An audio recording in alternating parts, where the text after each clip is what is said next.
Witnessing wild parties with lots of drugs and alcohol is Sharon Harris's earliest memory.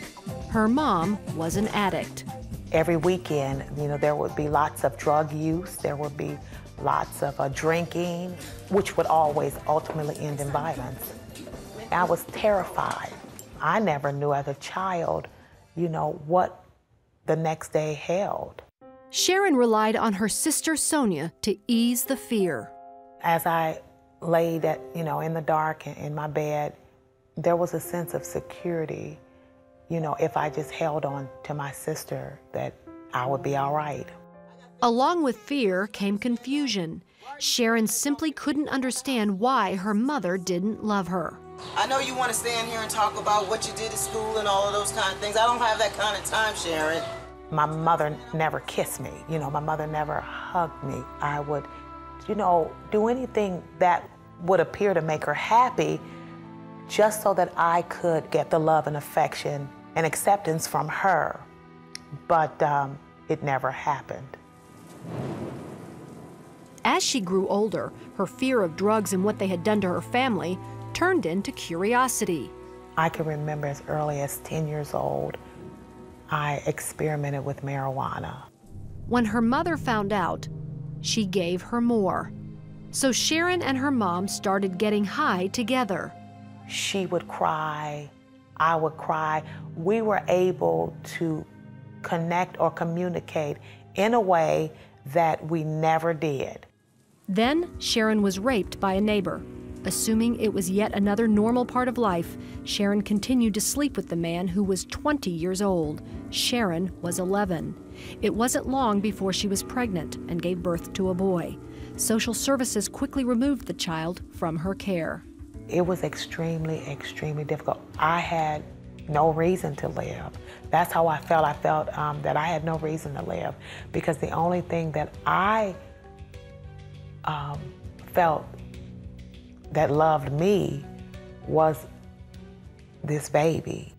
At 14, Sharon left home and moved in with other drug addicts and was soon pregnant again. This time, she moved in with the baby's father, who was twice her age and abusive. He beat her regularly for years, until one day he almost killed her.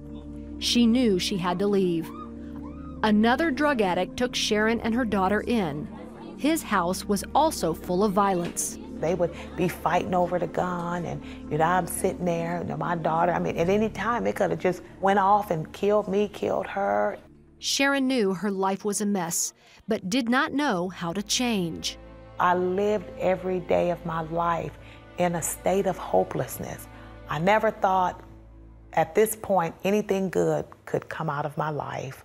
One night, Sharon got a phone call from her sister Sonia, who had moved to Milwaukee and had become a Christian. She wanted Sharon to come and live with her. In my heart, I always knew that my sister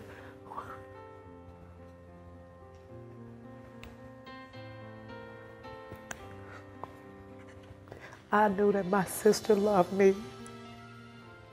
I knew that. Sonia explained to Sharon that Jesus Christ could change her life. I thought, maybe God does love me. Maybe there is hope for me. Maybe, just maybe, something good, may happen in my life. So I just said, God, if you can take the depths of my pain, if you can make anything good out of my life, God, I said, here I am. And I totally, totally surrendered my life to the Lord at that point. Sharon took her daughter and left, but had nowhere to go. I said, God, just help me. I didn't have a fancy prayer, but I just said, please help me. A lady came out of her apartment and she said that the Lord woke her up and told her that there was a young girl and a baby and to bring us in. And when this happened, I knew God was real. I knew at that point that God was truly real.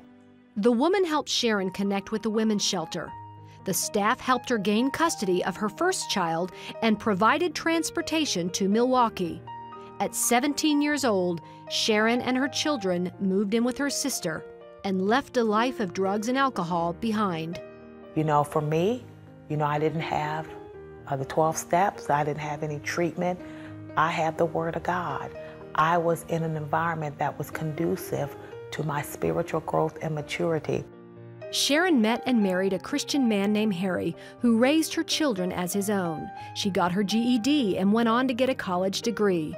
Sharon and Harry had more children and now have grandchildren.